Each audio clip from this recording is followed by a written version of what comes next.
Hey, what's up? It's Jim, and I just got back from the new film, The Monuments Men. A special elite task force assembled by George Clooney, who's an art guy. They never explain why he's picked or how he can go to the president and talk about why they need to protect art. Apparently, in the real story, he is someone who works for the Met, but in this movie they never explain that. But anyway, he gathers together an elite team of art historians and artists, a sculptor, architect, a graphic artist. They get them all together to track down and save all the works of art that Hitler has stolen from both the private collectors and the museums all over Europe. And so they all go on this adventure and split up and try to find as much of these paintings and sculptures before Hitler and the Nazis destroys them or they're lost forever. This film suffers from something I think a lot of Hollywood films in the 90s suffered from, that I like to call faux classic Hollywood. It's one thing to be influenced by classic films, and many films are, but to try to recreate it often fails because it's more about the idea of what they feel like a classic Hollywood film is rather than an actual classic Hollywood film. And Clooney has often said in a lot of interviews that this is his kind of version of The Dirty Dozen, or that group mission war picture, you know, The Guns from Navarone, The Great Escape. They're all great movies, and they're all very memorable ones that you watch with your dad on Memorial Day. I'd even put the two William Wallman films I did, The Story of G.I. Joe and Battleground, in there. Those are great movies, and they're fairly well seen, especially considering their age. And Clooney doesn't really understand what exactly made those films so special and why people still talk about them and what was it that made them so memorable. Now, the one thing I think that definitely made those films more memorable is, first off, I think their directors were more studio directors. When you have a big group war mission movie, is you have little things about each of the characters, so you as an audience are able to understand them and kind of relate to them. And this film doesn't really do that. Clooney doesn't really explain a lot of them, and you don't really get to know a lot of these people. At the beginning especially, the whole introduction just doesn't work. So these people, the whole thing feels very vapid in a lot of ways because you can't really get to know these characters. And that's really important for a group mission film. I always remember in Battleground, which I reviewed recently, things like Ricardo Montalban's character liked baseball, or Van Johnson's character was always trying to make those eggs in his helmet.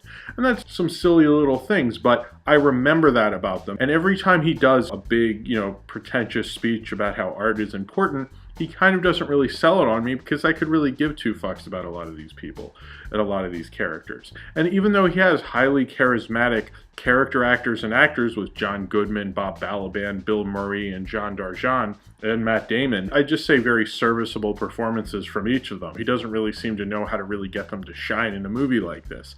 I don't really understand why he wanted to make a film about these people. A lot of the press and a lot of things about it, how these were great men, but I really don't get an example of why these were great men. It's great, I'm glad they saved that art, that's cool, but show it to me, get me on your side, make me love these characters. Clooney, I've heard him say in interviews that he wanted to make films when he became a star that really meant something, that had some power behind him. This film screams of importance. But the only person he's really impressing is a bunch of social studies teachers. I kind of remember Bob Balaban and Bill Murray, but Bill Murray isn't as charismatic as usually. And how can you have a film where Bob Balaban and Bill Murray are together doing missions and it's just not that entertaining? How did you screw that up? I'm somewhat more impressed that he got just serviceable performances out of all these great actors. Instead of looking at classic Hollywood in the way that they couldn't do, R-rated stuff and they had to keep things,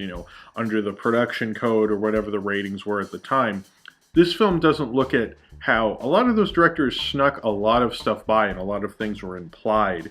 But Clooney seems to think through his direction and his writing in this film that classic Hollywood there really wasn't any of those things there. And it was this innocent time where everything was great. It's George Clooney didn't actually watch The Dirty Dozen in the past 5 years and doesn't really remember any of these group mission World War II films. He just kind of has a distant memory of them, and that's good enough, so he's gonna assemble this movie. He doesn't seem to understand is those films were heavy on the entertainment and heavy on the character, and there's a reason you care about those characters and are on the edge of your seat and be able to sit through a long running time. This film isn't as long as any of those, thankfully, because this film, that would be even more terrible. He just doesn't really seem to get the genre genre that well. This movie is the other end of what Inglourious Basterds is. It's making a World War II movie that's heavily influenced by World War II movies, but hasn't actually watched them before he wrote or directed it. If he did, I'd be shocked, frankly, because you can't see it in any of it. He doesn't seem to understand how the genre works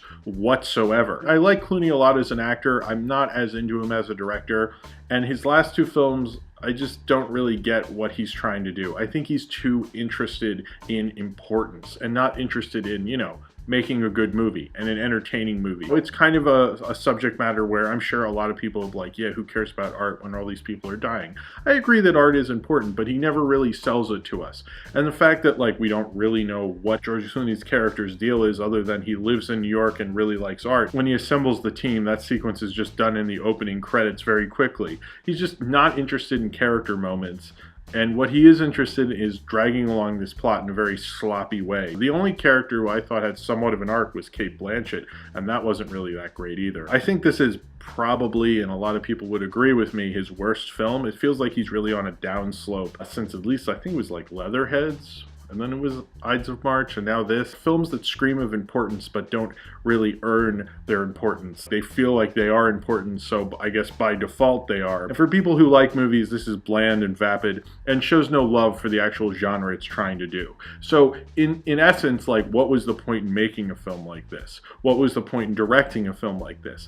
I don't really know, and that's what makes this film so dull in the end and uninteresting. And he had a lot of great actors in this film, and the film actually got better as it went on, but it never really won me over. It wasn't really an audience-friendly movie, and frankly, really wore on me after a while. I don't think I've shifted in my seat so much at the multiplex in quite a while. Clooney, this was not a good idea for him to direct a World War II epic. He's not that kind of a director. And Ides of March kind of works better for his directorial voice, and that's not even that visual of a movie. And there's so many opportunities to do a story like this very well. And apparently John Frankenheimer directed a film with Burt Lancaster that's a lot better, that maybe I'll watch to erase this film from my memory. I don't like this movie. I don't ever want to see it again. I think it's kind of a regrettable film you'd have to watch in high school class because your teacher's sick for the week. So I hope you enjoy it then rather than, actually learning, because you're probably not going to learn very much from this movie. So if you have seen The Monuments Men and you would like to talk about it, then comment below in the comments and subscribe